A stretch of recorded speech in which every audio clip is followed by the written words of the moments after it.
अस्सलाम वालेकुम, आदाब, नमस्कार। परभनी न्यूज़ महानगर में आपके साथ शेख इफ्तिखार। पुरानी बीमारियों की शर्तिया इलाज, घुटने के दर्द, शुगर, बवासीर, गुर्दे की पथरी, सफेद दाग, हार्ट अटैक, अस्थमा, एलर्जी, दाग कोड़ की बीमारी, गांठियों से पीड़ित अन्य बीमारियों से परेशान हो तो इलाज के लिए तुरंत संपर्क करें। डॉक्टर गोविंद कामटे, आयुर्वेदिक विद्या विशारद, बालाजी आयुर्वेदिक प्राकृतिक चिकित्सा केंद्र, शाखा नंबर 1, उघड़ा महादेव इलाका, महात्मा बसवेश्वर चौक, कारेगांव रोड, परभनी। सुबह 8 बजे से रात 10 बजे तक। संपर्क 9921691008।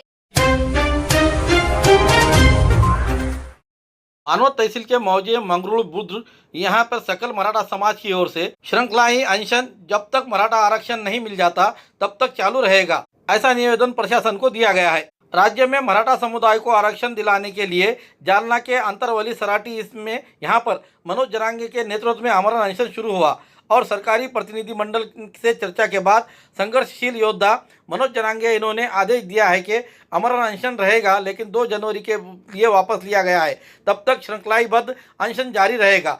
इसी क्रम की और उनकी भूख हड़ताल के समर्थन में मानवत तहसील के मौजे मंगरूल बुद्र प्रशासन को एक निवेदन देते हुए कहा है कि आरक्षण नहीं मिलने तक सकल मराठा समुदाय की ओर से क्रमिक भूख हड़ताल जारी रहेगी।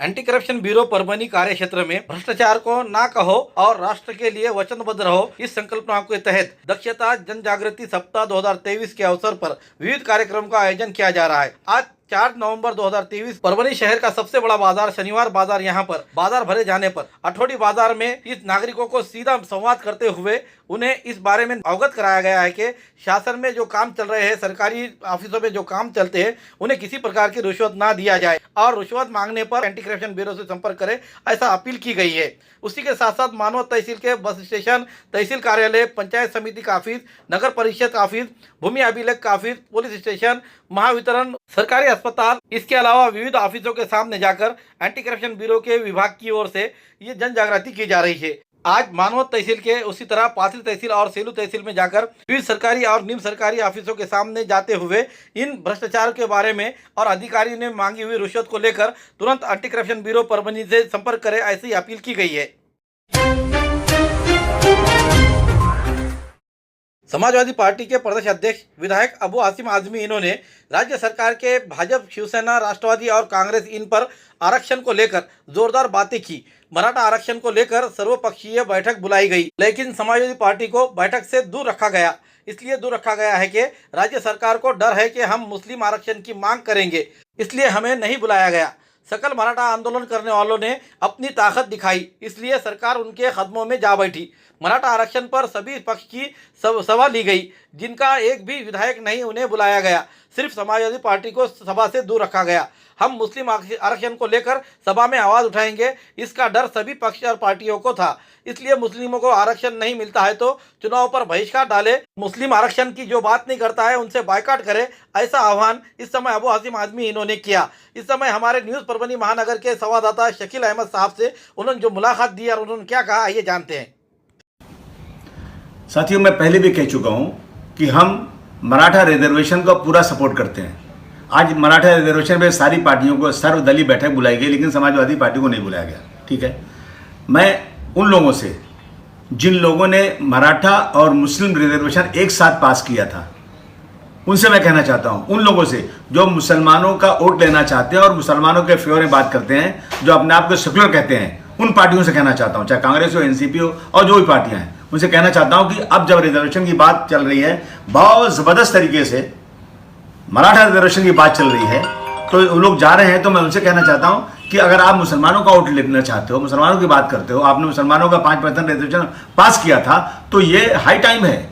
इस वक्त आप बात कीजिए कि मुसलमानों का रिजर्वेशन भी 5% मिलना चाहिए। हाई कोर्ट ने कह दिया है और किसी व्यक्ति के बोलने से कुछ नहीं होता है। जब हाई कोर्ट ने कह दिया, उसके पहले जो है एक कमेटी बनी थी अपना रंगनाथ मिश्रा साहब की, सच्चर कमेटी बनी थी, महमूद रहमान कमेटी बनी थी, सब ने मुसलमानों के रिजर्वेशन की बात किया और वो कानून को जानने वाले लोग हैं, वो सुप्रीम कोर्ट के जज रह चुके हैं, वो कह रहे हैं मिलना चाहिए और भारतवर्ष के कई स्टेट में मिला भी हुआ है, तो महाराष्ट्र में क्यों नहीं मिल सकता? अगर से मुसलमानों का वोट लेना चाहते हो, मुसलमानों की हितैषी हो, जो मुसलमान दबा हुआ है, जो इस रिपोर्ट में कहा गया कि मुसलमान कई जगह पे दलितों से आदिवासियों से पीछे है, उसकी एजुकेशन नहीं हो पा रही है, तो उसका रिजर्वेशन की बात भी होना चाहिए। और अगर बात नहीं हुई तो मैं तमाम मुसलमानों से कहता हूं कि बाइकाट करो इन लोगों का जो मुसलमानों के रिजर्वेशन की बात करके और सिर्फ बेवकूफ बनाते हैं और मुसलमानों का वोट सिर्फ चाहते हैं और मुसलमानों के सपोर्ट में इस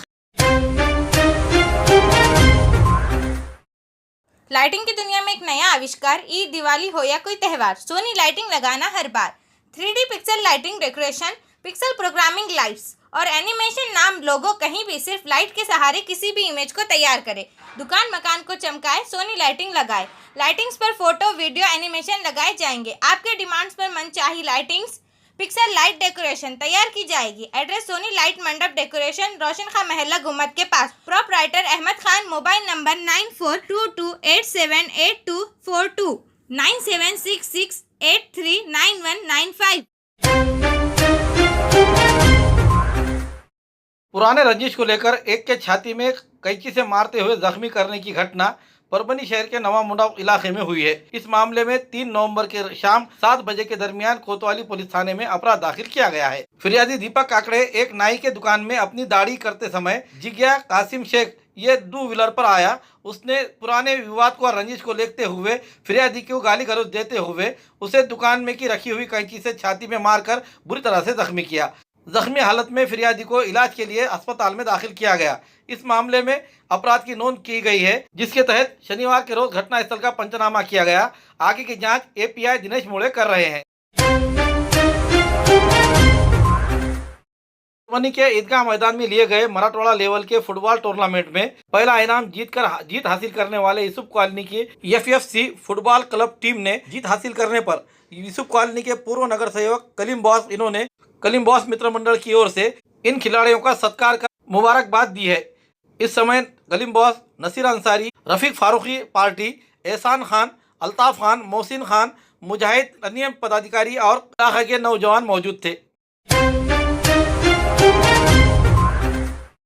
खूबसूरती का राज डॉक्टर हाशमी के पास। बालों का झड़ना, चेहरे के दाग व धब्बे, दीगर समस्याओं का इलाज हमारे पास। हमारे अपने बनाए हुए प्रोडक्ट्स 100% नेचुरल, कुदरती तौर पर इलाज बगैर किसी साइड इफेक्ट के साथ पूरी तरह से कुदरती व खालिश प्रोडक्ट्स आपके सामने बनाए जाएंगे। हमारे खुद के बनाए हुए प्रोडक्ट शिकाकाई, रीठा, आंवला, मेथी, गुड़हल के फूल, भिंगरा, एलोवेरा के जरिए हर्बल ऑयल व हर्बल शैम्पू बालों का झड़ना व डैंड्रफ को खत्म करने के साथ सर की खुजली को खत्म करे। पतले बालों का इलाज फायदेमंद है, साथ ही बालों को लंबा, घना और खूबसूरत बनाए। चेहरे के दाग, धब्बे, कील, मुहासे, रूखी त्वचा वो चेहरे की झुर्रियां खत्म करे, साथ ही चेहरे को खूबसूरत बनाता है। खूबसूरती का राज डॉक्टर हाशमी के पास। हमारे पास ऑयल मशीन है, जिससे हम आपके लाए गए खोपरा, कलौंजी, बादाम व अन्य सामग्री का तेल निकाल कर देंगे आपके सामने। एड्रेस डॉक्टर हाशमी मिनाज, खान साहब बिल्डिंग के पीछे, दरगाह रोड, परभनी। 8421522947 8669131304।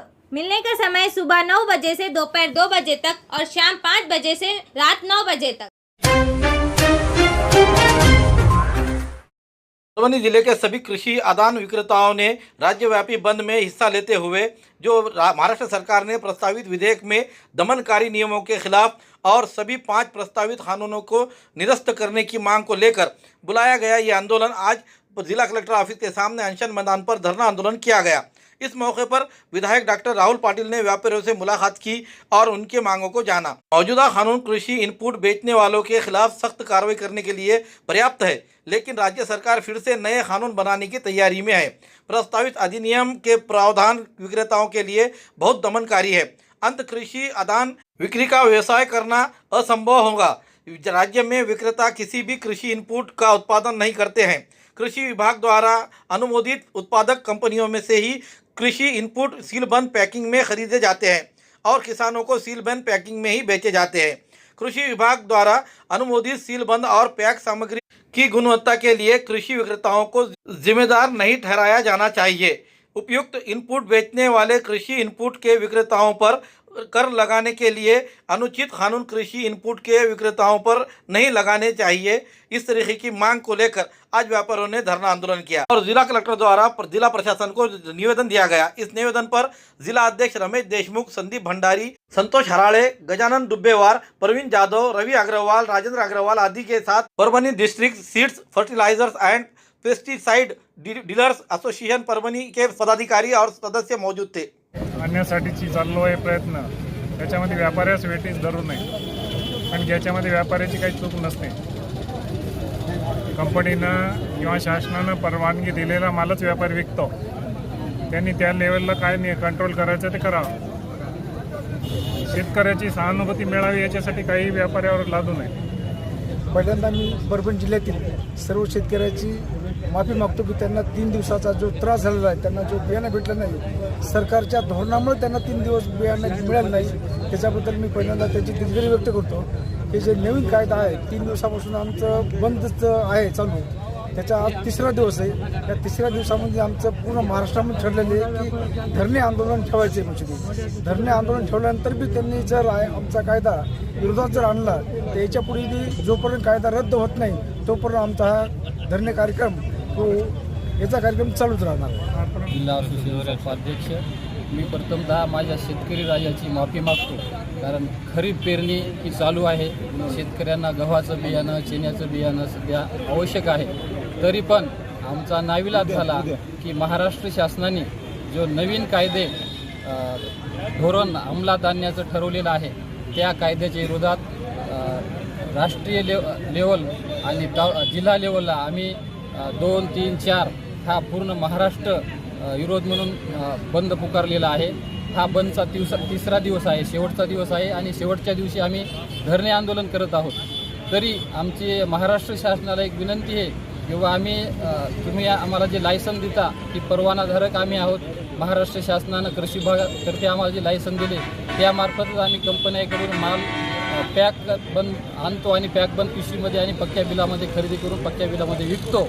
तरी पण शासनाने झोपडपट्टी कायदा किंवा वाळू माफिया कायदा हा जो लागू असतो तो आमच्या जे लायसनधारक आहेत कृषी केंद्रवाले त्यांना लागू करण्याच्या तयारीमध्ये आहे. जर एखादा तस्कर वाळू माफिया जर त्याच्याकडे लायसन नसताना तुझ्या तो गुन्हा नोंदला जातो तर आम्हाला लायसन देऊन पण तुम्ही का आमच्या असे गुन्हे नोंदण्याचा विधेयक आणता, त्याबद्दल आमचा त्याला तीव्र विरोध आहे. देसी जड़ी बूटियों से इलाज का एकमात्र केंद्र हकीम मौलाना उबैदुर रहमानी मिसबाही इनका नूरी शिफा खाना. हर स्टेज का कैंसर, किडनी की खराबी, लीवर की खराबी, हर तरह का शुगर, बालों की हर तरह की समस्या, पीत व किडनी की पथरी, बवासीर, हर्निया, अपेंडिक्स, बीपी की कमी व ज्यादती, पीलिया, हर तरह का चर्म रोग, हर तरह का पेट रोग, सफेद दाग, साटिका, uric acid, heart, depression, ulcer, नाक, कान, गले की बीमारी, आँख की हर तरह की समस्या, टॉन्सिल, हर तरह का न्यूरो रोग, मिर्गी खून की कमी, हर तरह का ट्यूमर आदि का इलाज सफलतापूर्वक किया जाता है. पता बलरामपुर चौराहा से चौक रोड, बैरागी कॉलोनी, तुलसीपुर, जनपद बलरामपुर, यूपी. तुलसीपुर में मिलने का समय सुबह 11 बजे से 6 बजे तक हर माह की 1 तारीख से 20 तारीख तक रहेगा. परभणी में मिलने का समय सुबह 10 बजे से रात 10 बजे तक हर महीने के आखिरी हफ्ता 23 तारीख से 30 तारीख तक रहेगा. परभणी का पता दरगाह रोड, आजम चौक से आगे, तवक्कल मेडिकल के करीब, परभणी, महाराष्ट्र. अधिक जानकारी के लिए मोबाइल पर संपर्क करें. Mobile number 9793041936 9175546259. राष्ट्रीय स्वास्थ्य अभियान NHM के तहत कॉन्ट्रैक्ट पर काम करने वाली नर्सेज शहर ग्राम के ANM, GNM और LHV प्रयोगशाला तंत्रज्ञ और दवाइयां निर्माण अधिकारी ऑफिसर NUHM के तहत आने वाले काम करने वाले NHM कॉन्ट्रैक्ट अधिकारी कर्मचारियों के रिक्त पदों पर समायोजन करने को लेकर बजट अधिवेशन में लोक प्रतिनिधि ने दिए हुए आश्वासन को पूरा नहीं किए जाने पर इन गंभीर विषयों पर स्थानीय लोक प्रतिनिधि अधिवेशन में आवाज नहीं उठाने के कारण धरना पर बैठे हुए इन आंदोलनकर्ताओं ने लोक प्रतिनिधियों के खिलाफ रोष बढ़ाता हुआ दिखाई दे रहा है और आने वाले अधिवेशन में हमारी आवाज उठाई जाए ऐसी मांग धरना पर बैठे आंदोलनकर्ताओं ने की है. तर दुसऱ्या राज्यात जसं समायोजन केलंय त्याप्रमाणे आमचंही समायोजन व्हायला पाहिजे. त्याच्यामुळे आमची ही रास्त मागणी आहे. तर आमचं 16 ऑक्टोबरपासून आमचं बेमुदत सुरू आहे. तरीही याच्यावर काही दखल घेतल्या गेलेली नाही. लोक काम करतायत. यांची रास्त मागणी एवढीच आहे की गव्हर्नमेंटनं शासनानं यांना कायमस्वरूपी त्यांच्यामध्ये समाविष्ट करावं. या राज्याचे मंत्री महोदय आझाद मैदानावर गेले असता त्यांनी तिथं तशा प्रकारची घोषणा केली की 30% आम्ही यांना समायोजनाचं काम आम्ही सुरू करू. पण फक्त तोंडी बोलून निघून गेल्यामुळं त्यांनी तशा प्रकारचं लेखी त्यावेळेसच तिथं द्यायला पाहिजे होतं, पण त्यांनी लेख दिलं नाही. म्हणून या शासनावर विश्वास नसलेलं हे शासन आहे. हे शासन वेळोवेळी खोटं बोलतं. म्हणून शासन जोपर्यंत यांना लिहून देत नाही तोपर्यंत अशाच प्रकारचं आंदोलन जागोजागी प्रत्येक शहरात चालू राहील. यामध्ये अनेक ANM असतील, GNM नर्सेस असतील, आरोग्य अधिकारी असतील, CHO असतील. COचे तर मला वाटते पदनिर्मितीच अजून करण्यात आलेली नाही. त्यांच्यावर पदनिर्मिती आधी केली पाहिजे त्यांची, आणि समान काम समान वेतन किंवा त्यांनासुद्धा महाराष्ट्र शासनाच्या नोकरीमध्ये समाविष्ट करून घेण्याचं काम शासनानं केलं पाहिजे. शेवटी तुम्ही 70 हजार कोटीच्या हायवे बनता, 50 हजार कोटी रुपयाच्या खरेदी करता. जिथं गरज नाही तिथं तुम्ही खरेदी करता, जिथं गरज नाही तिथं तुम्ही आज लाखो रुपयाची उधळपट्टी चालू आहे. शासन आपल्या दारीच्या संदर्भामध्ये 2-2 कोटी रुपये तुम्ही खर्च करता. शेवटी शासनाचं जे काम आहे ते तुम्ही तुमच्या हातून दाखवता. पण ज्याची खरंच महाराष्ट्राला गरज आहे, बेरोजगारी मोठ्या प्रमाणावर वाढलेली आहे. कालच मी पाहिलं की भारत स्वतंत्र झाल्यानंतर सगळ्यात जास्त बेरोजगारी 2023ला झालेली आहे. जवळपास 10% पर्यंत हे रेशो वाढलेला आहे. त्यांच्याकडे पाठपुरावा केला तेव्हा त्यांनी आम्हाला आश्वासन दिलेले आणि आमचा जो मुद्दा आहे तो उचलणार, विधान भवनामध्ये उचलणार याचं आश्वासन दिलेले. आम्हाला त्यांच्याकडून काही एक म्हणायचं आहे ते आमचा मुद्दा उचलून देतो. पण महत्त्वाचा मुद्दा असा आहे की कंत्राटी म्हणजे गुलामी आहे का? आम्हाला याच्याबद्दल सरकारला विचारायचं की तुम्ही आम्हाला म्हणजे गुलाम बनविणार आहेत का? याचं उत्तर सरकारनं अगोदर द्यावे आणि कंत्राटी पद्धती किंवा जे आम्ही कंत्राटी म्हणून काम करत आहोत ते आधी बंद करावे आणि आम्हाला समायोजन करून आम्हाला एक नियमित पदावर त्यांनी म्हणजे पद निर्मिती करून त्या पदावर आम्हाला द्यायला पाहिजे.